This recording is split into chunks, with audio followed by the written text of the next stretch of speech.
وہ 10 خوش نصیب صحابہ کرام جن کے جنتی ہونے کی خوشخبری نبی پاک صلی اللہ علیہ وآلہ وسلم نے دنیا میں ہی سنا دی تھی۔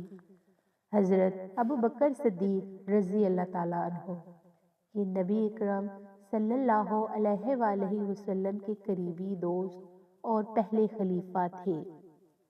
حضرت عمر بن خطاب رضی اللہ تعالیٰ عنہ یہ دوسرے خلیفہ انصاف اور حق گوئی کے لیے مشہور تھے۔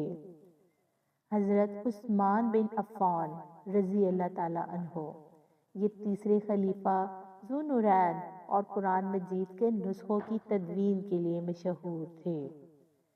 حضرت علی بن ابی طالب رضی اللہ تعالیٰ عنہ یہ نبی اکرم صلی اللہ علیہ وآلہ وسلم کے داماد فاتح خیبر اور چوتھے خلیفہ تھے۔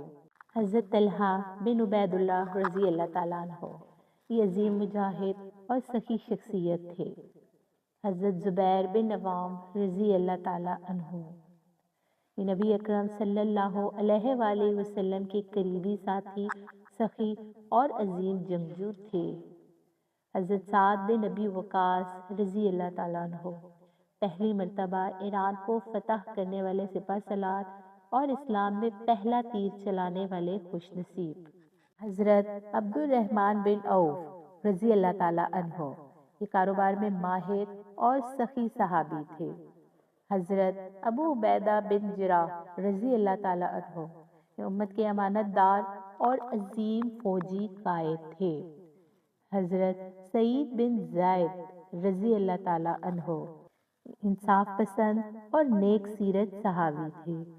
یہ 10 صحابہ کرام نبی پاک صلی اللہ علیہ وآلہ وسلم کے خاص تربیت یافتہ اور اعلیٰ درجات کے حامل تھے۔ ان کی زندگیوں سے ہمیں دین کی اعلیٰ اقتدار سیکھنے کو ملتی ہے۔ اللہ تعالیٰ ہمیں بھی ان کی پیروی کرنے کی توفیق عطا فرمائے۔